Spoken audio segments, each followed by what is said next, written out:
तो स्टूडेंट्स कैसे लग रहे हैं आपको मेरे डिश शेड्यूलिंग एल्गोरिथम वाले वीडियोस।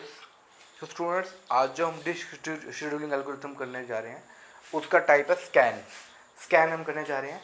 लास्ट जो हमने दो किए हैं, एक तो हमने किया था फीफो और एक हमने किया था एसएसटीएफ। फीफो की फुल फॉर्म होती है students first in first out, और एसएसटीएफ की फुल फॉर्म होती है shortest seek time first scheduling. FIFO में तो हम उस ऑर्डर में करेंगे जिस ऑर्डर में हमें रिक्वेस्ट मिली है, जबकि एसएसटीएफ में हम शॉर्टेस्ट डिस्टेंसेस देखेंगे, शॉर्टेस्ट नंबर ऑफ ट्रैक्स देखेंगे, ताकि हमारा सीक टाइम भी वहाँ पे शॉर्टेस्ट लगे, उस हिसाब से हम वो करेंगे। लेकिन स्टूडेंट्स अब जो हम करने जा रहे हैं स्कैन एल्गोरिथम करने जा रहे हैं।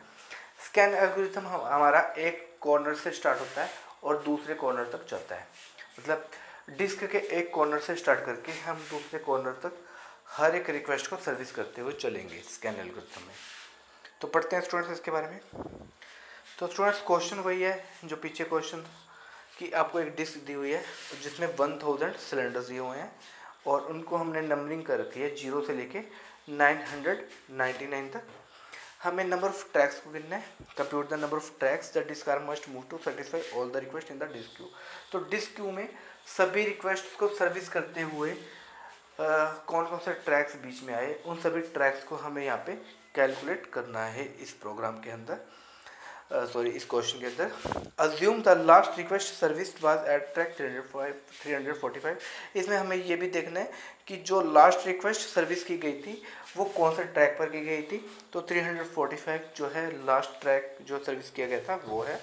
And the head is moving toward track 0।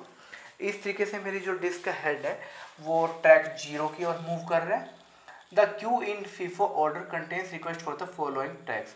तो ये क्यू में हमें जो कि एक फीफो ऑर्डर है, फर्स्ट इन फर्स्ट आउट वाला ऑर्डर है, उस ऑर्डर में हमें ये लिस्टिंग की गई है। हमें बताया गया है कि कौन कौन से सिलेंडर हैं उसके अंदर। जैसे पहला सिलेंडर है 123, फिर 874, फिर 692, फिर 475। तो इस ऑर्डर में हमें, अगर हम फीफो ऑर्डर की बात करें तो इस ऑर्डर में हमें रिक्वेस्ट दी गई हैं जिनको हमें फीफो ऑर्डर में सर्विस करना है। लेकिन यहाँ पे क्वेश्चन क्या है, perform the computation for the scan algorithm. यहाँ पे ना ही हमें फीफो यूज़ करना है ना ही हमें एसएसटीएफ यूज़ करना है, जबकि हमें यहाँ पे यूज़ करना है स्कैन एल्गोरिथम। हमें यहाँ पे कौन सा एल्गोरिथम यूज़ करना है, स्कैन एल्गोरिथम। ठीक है, तो स्कैन एल्गोरिथम में मैंने स्टूडेंट्स आपको बताया हम एक कॉर्नर से स्टार्ट करेंगे, डिस्क के एक एंड से स्टार्ट करेंगे और जितनी भी रिक्वेस्ट हैं उन सभी को सर्विस करते हुए दूसरे एंड तक जाएंगे। ये हम स्कैन एल्गोरिथम में करते हैं स्टूडेंट्स। क्योंकि मुझे बताया हुआ है कि मेरी जो लास्ट रिक्वेस्ट सर्विस की गई थी वो 345 ट्रैक पर थी, तो मैंने 345 के नीचे ही अपना एक सर्कल रख लिया, उसकी पहचान के लिए एक मार्क मैंने लगा लिया। अब स्टूडेंट्स क्योंकि स्कैन एल्गोरिथम है और मुझे ये पता है कि लास्ट रिक्वेस्ट जो सर्विस की गई थी वो 345 पे की गई थी, जबकि मेरी डिस्क का जो हेड है वो ट्रैक नंबर 0 की ओर मूव कर रहा है, तो हम 0 की ओर ही मूव करेंगे। हम 345 से ट्रैक नंबर 123 पे जाएंगे, 123 के बाद हम 105 पर जाएंगे, उसके बाद हम 0 पर जाएंगे। तो वही मैं कर रहा हूँ स्टूडेंट्स। हम सबसे पहले 345 से 123 पर आ गए, तो अब इनके बीच में हम ट्रैक्स को कैलकुलेट कर लेंगे कितने ट्रैक्स हमारे पास आए। तो 345 में से मैंने 123 को माइनस कर लिया, तो मेरे पास नंबर ऑफ ट्रैक्स यहाँ पे आ गए 222। ठीक है स्टूडेंट्स, इसी तरीके से अब हम 123 ट्रैक से जाएंगे 105 ट्रैक पे। तो वही मैं कर रहा हूँ, मैं 123 नंबर ट्रैक से 105 नंबर वाले ट्रैक पे जा रहा हूँ। तो अब इनके बीच में हम देख लेते हैं 123 से 105 के बीच में जाने के लिए नंबर ऑफ़ ट्रैक्स कितने यूज़ कर रहे हैं हम, 18 ट्रैक्स को यूज़ कर रहे हैं, तो यहाँ पे 18 आ गया।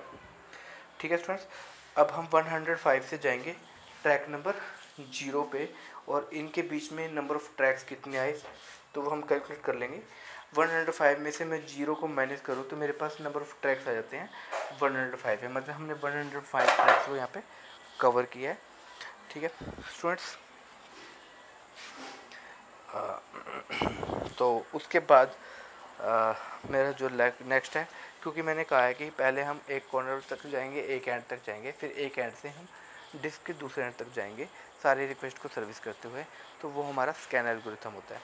तो हमने यहाँ पे 345 को भी कवर कर लिया, ट्रैक नंबर 123 को भी कवर कर लिया, 105 को भी कवर कर लिया, जीरो नंबर को भी कवर कर लिया। अब हम जीरो से जाएंगे 376 पे, और यहाँ पे हम देखेंगे कि 376 और जीरो के बीच में नंबर ऑफ़ ट्रैक्स कितनी है। तो मैं यहाँ पे मैंने किया 376 minus zero is equal to 376 ही यहाँ पर आपके पास आ जाएगा।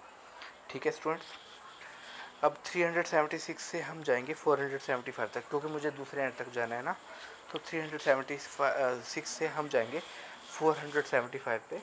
अब हम देखते हैं कि 376 से 475 के बीच में नंबर ऑफ़ ट्रैक्स कितने हैं। तो वो मैं यहाँ पे आपको कैलकुलेट करके बता रहा हूँ। यहाँ पे मैंने लिखा है 475 माइनस 376, तो मेरे पास जो रिप्लाई आया वो आया 99। मतलब 475 और 376 के बीच में जो नंबर ऑफ़ ट्रैक्स हैं वो यहाँ पे है 99। ठीक है स्टूडेंट्स, अब इसी तरीके से हम आगे चलते हैं। हमें क्या करना है, एक एंड से दूसरे एंड पे जाना है, लेकिन क्योंकि रिक्वेस्ट हमें दे रखी थी, लास्ट रिक्वेस्ट जो सर्विस की गई थी वो 345 पे थी, तो हमने वहीं से स्टार्ट किया। फिर ये भी बता रखा था कि वो जीरो की ओर मूव कर रहा है, तो हमने वहाँ से जीरो की ओर मूव किया। अब जीरो की ओर मूव करने के बाद हम दूसरे हेड की ओर, दूसरे एंड की ओर जा रहे हैं, सॉरी। तो अब 475 के बाद मैं जाऊँगा ट्रैक नंबर 692 पे। तो हम उसके बीच में नंबर ऑफ़ ट्रैक्स गिन लेंगे कि 692 से 475 के बीच में नंबर ऑफ़ ट्रैक्स कितने हैं। तो मैंने यहाँ पे क्या किया, 692 माइनस 475, तो मेरे पास जो आंसर आया वो आया 217। ठीक है स्टूडेंट्स, तो इसी तरीके से 692 के बाद लास्ट में हम जाएंगे 874 पे, जो मेरे पास लास्ट रिक्वेस्ट सर्विस की गई है। मतलब इस क्यू में, इस जो क्यू है लास्ट रिक्वेस्ट सर्विस, वो फीफो ऑर्डर नहीं बता रहा मैं, मतलब इसके स्केल के अकॉर्डिंगली हमारे पास जो लास्ट रिक्वेस्ट थी वो है 874। स्केल के अकॉर्डिंगली बता रहा हूँ, वो रिक्वेस्ट नहीं जो फीफो ऑर्डर में हमें बता रखी है। तो इसका मतलब अब 692 से जब मैं 874 पे जाऊँगा, तो 874 और 692 के बीच में नंबर ऑफ़ टैक्स कितनी है वो हम कैलकुलेट कर लेंगे। 874 माइनस 692, मेरे पास यहाँ पे आंसर आ चुका है स्टूडेंट्स 182। ठीक है, तो उसके बाद मेरे पास सारे नंबर ऑफ़ टैक्स आ चुके हैं। अब हम इन सारे नंबर ऑफ़ टैक्स को आपस में सम कर देंगे तो मेरे पास रिजल्ट आ जाएगा। तो मेरे पास यहाँ पे रिजल्ट आया 1219, और यही मेरा आंसर है स्टूडेंट्स। तो इस तरीके से हम कैलकुलेट कर रहे हैं।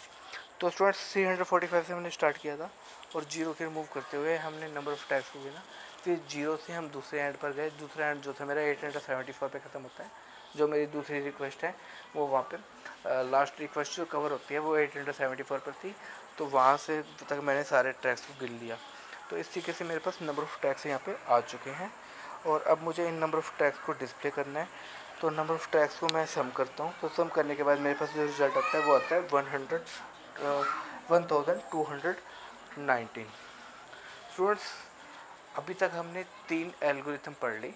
हमने सबसे पहले एल्गोरिथम पढ़ी थी फीफो एल्गोरिथम, और फिर हमने उसके बाद पढ़ी SSTF। तो फीफो एल्गोरिथम में तो स्टूडेंट्स ये था कि हमें जो ऑर्डर दे रखा है इसी ऑर्डर में हमें सारी रिक्वेस्ट को सर्विस करना है।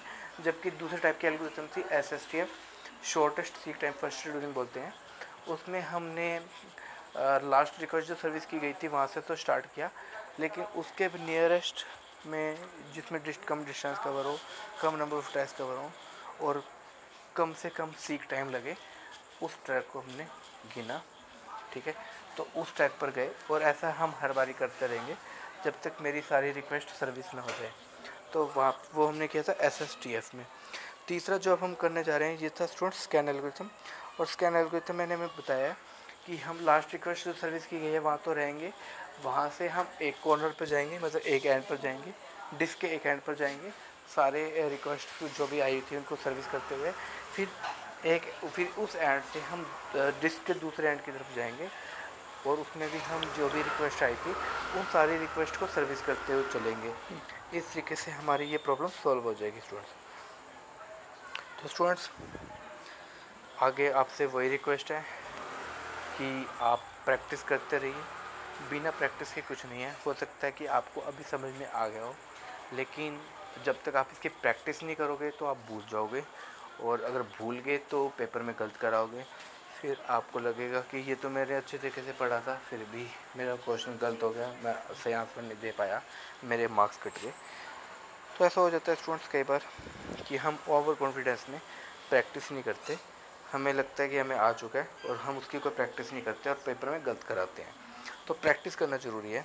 तो स्टूडेंट्स मेरे वीडियोस को शेयर, लाइक, सब्सक्राइब करते रहिए, आपका प्यार मिलता रहेगा तो मैं आपके लिए दूसरे नए वीडियोस बनाता रहूँगा, बढ़िया वीडियोस बनाता रहूँगा। धन्यवाद।